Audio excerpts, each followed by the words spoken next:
जालन्यामध्ये मनोज जरांगे पाटील आणि लक्ष्मण हाके यांची उपोषणं अगदी काही अंतरावर सुरू आहेत।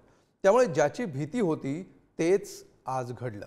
दोन्ही बाजूने कार्यकर्ते आमने सामने आल्यामुळे तणावाची स्थिती निर्माण झाली। त्याचाच आढावा घेणारा हा स्पेशल रिपोर्ट। जालन्याच्या वडीगोद्री गावात मराठा आणि ओबीसी आंदोलक आमने सामने आले। वडीगोद्री गावात ओबीसी नेते लक्ष्मण हाके उपोषणाला बसले। तिथून जाणाऱ्या मराठा आंदोलकांनी केलेल्या घोषणाबाजीमुळे वादाची ठिणगी पेटली। दोन्ही बाजूचे कार्यकर्ते आक्रमक होऊन घोषणाबाजी करू लागले। पोलिसांनी दोन्ही बाजूच्या कार्यकर्त्यांना हटवण्याचा प्रयत्न केला, मात्र त्यानंतर काही काळ तणावाचं वातावरण निर्माण झालं। धुळे सोलापूर महामार्गावरच काही आक्रमक आंदोलकांनी ठिय्या मांडल्यामुळे पोलीस यंत्रणेवरचा ताण वाढला। तो रस्ता नुसत्या अंतरवलीला जाण्यासाठीच बंद नाही, तर वडीगोद्रीतील लोकांसाठी सुद्धा काय बंद केलेला आहे। फक्त ॲम्ब्युलन्स आणि शासनाची गाडी एवढंच त्या रस्त्याने जाऊ शकेल, कोणाची गाडी जाणार नाही। प्रत्येक समाजाला आपल्या मागण्यांकरता आंदोलन करण्याचा अधिकार आहे, पण हे करत असताना कुठेही हिंसा होणार नाही, दोन समाज एकमेकांसमोर येणार नाही, समाजात तेढ निर्माण होणार नाही, समाजामध्ये कुठली हिंसा होणार नाही, याची दक्षता ही त्या समाजाच्या नेत्यांनी किंवा जे आंदोलन करतात त्यांनी घेतली पाहिजे। जालन्याच्या अंतरवाली सराटीत मनोज जरांगे पाटील तर वडीगोद्री गावात लक्ष्मण हाके उपोषणाला बसले। कार्यकर्ते आमने सामने येण्याआधी जरांगे विरुद्ध हाके असा जोरदार शाब्दिक सामना रंगला। एवढं सांगतो की फडणवीस साहेबांनी त्यांनी आमच्या सगळ्या मागणीची अंमलबजावणी करावी। आम्ही तुमचे विरोधक नाही, शत्रू नाही, काय नाही। तुम्ही नाही दिलं त्याच्यानंतर माझ्या नावाने बोंबलायचं नाही। हे काय झालं मग 2024 ला सगळं उलट पालट मग करील, सोडणार नाही। तुम्हाला काय मागणी करायचं करा, तिकडे कुंकडे जा ना, तुमचे गाव बघा, तुमचे जिल्हे बघा। ते आता बिचारे गोरगरीबल्याचे लेकरं मरायला लागले की पंढरपूरला इथे आरक्षणाला तिथं बसा, तुम्हाला जात तुमची डोक्यावर घे। असा विरोध केल्यावर एक तरी जाते तुम्हाला तुमच्या वाढ उठेल का? मिस्टर देसाई काल बोलल्यानंतर तुम्हाला आम्ही आठवलो का? याच्या अगोदर तुम्हाला कधी आठवलो का? आणि देसाई ताळतंत्र बाळगण्याचा सल्ला तुम्ही जरांगेनं द्या ना। आणि याच देसाईच्या सांगण्यावरनं रात्री जरांगेंनी सलाईन लावून घेतलेलं, रात्रीच उपोषण संपलेलं आहे जरांगेंचं। कायद्याच्या भाषेत रात्रीच जरांगेंनी उपोषण सोडले त्या देसाईंच्या सांगण्यावरनं। 4 सलाईन घेतलेत। सलाईन लावून कुठे उपोषण असतं का? मराठा आंदोलकांच्या गाड्या अडवण्यावरून गुरुवारी रात्रीही बाचाबाची झाली। त्यावरूनही जरांगे आणि हाकेंनी एकमेकांना इशारा दिलाय। याला भांडण करायचं, यांना भांडण विकत घ्यायचंय।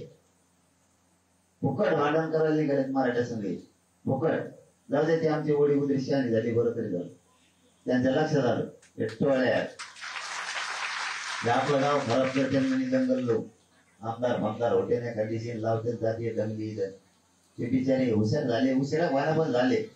शेवटी आपल्याला एकमेकात राहायचंय, फक्त तुम्ही शांत राहा।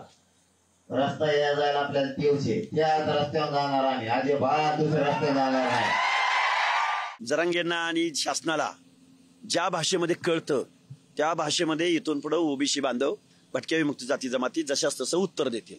आमच्या आंदोलनाच्या समोर येऊन, रॅलीने येऊन जर कोण घोषणाबाजी करत असेल, पर्यायी मार्ग उपलब्ध करून दिलेला असताना प्रशासनानं तरी सुद्धा आमच्या पेंडॉल समोरून, आमच्या मंडपासमोरून जर कोण घोषणाबाजी करत असेल तर आमची पोरं सुद्धा घोषणाबाजी करणार। साधं सोपं उत्तर आहे।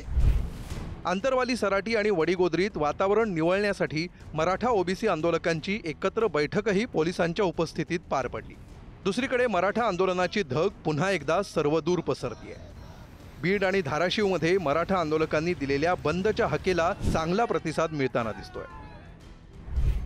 पुणे मुंबईसारख्या शहरातही जरांगेंच्या समर्थनार्थ आंदोलक आक्रमक होत आहेत। रविवारी पुणे बंदची हाक देण्यात आली आहे, तर मुंबईच्या चेंबूरमध्ये 1 दिवसीय लाक्षणिक उपोषण केलं जाणार आहे। एकीकडे जरांगेंना राज्यभरातून मराठा आंदोलक समर्थन देत आहेत, तर दुसरीकडे शिंदेंच्या शिवसेनेचे ओबीसी 12 बलुतेदार नेते सोमनाथ काशीद यांनी हाकेंनी मराठा ओबीसी वाद करू नये असं सांगत त्यांना ओबीसी नेते मानत नसल्याचं म्हटलंय। लक्ष्मण हाकेंनी मुख्यमंत्र्यांवरती टीका करताना बोलताना भान राखणं गरजेचं आहे। लक्ष्मण हाकेंची लायकी नाही मुख्यमंत्र्यांवरती बोलायची, कारण लक्ष्मण हाके हे कोणत्या पक्षाचे प्रवक्ते आहेत, कोणत्या पक्षाच्या सुपाऱ्या घेऊन, नेत्यांच्या सुपाऱ्या घेऊन ते मुख्यमंत्र्यांवरती टीका करतात, हे जगासमोर आल्याला वेळ लागणार नाही. गेल्या 6 महिन्यात त्यांनी कोणत्या कोणत्या नेत्यांना भेटल्यात हे देखील मी जगासमोर आणायला कमी करणार नाही. राजकीय नेत्यांनीही या विषयात उडी घेतली आहे. मात्र प्रत्येक पक्षानं कोणत्याच आंदोलकांच्या थेट विरोधातली भूमिका घेणं टाळलंय. आरक्षणाच्या अवतीभोवती फिरते, मग ते मराठा ओबीसी आरक्षणाच्या संदर्भात फिरते आणि दुसऱ्या बाजूस एक धार्मिक राजकारण सुद्धा उभं करण्याची परिस्थिती निर्माण झालेली आहे. असं आहे, लोक अहिंसक आंदोलन जे काय असेल, सत्याग्रह असेल, अन्नत्याग असेल, हे करण्याचा अधिकार काही आपण नाकारू शकत नाही.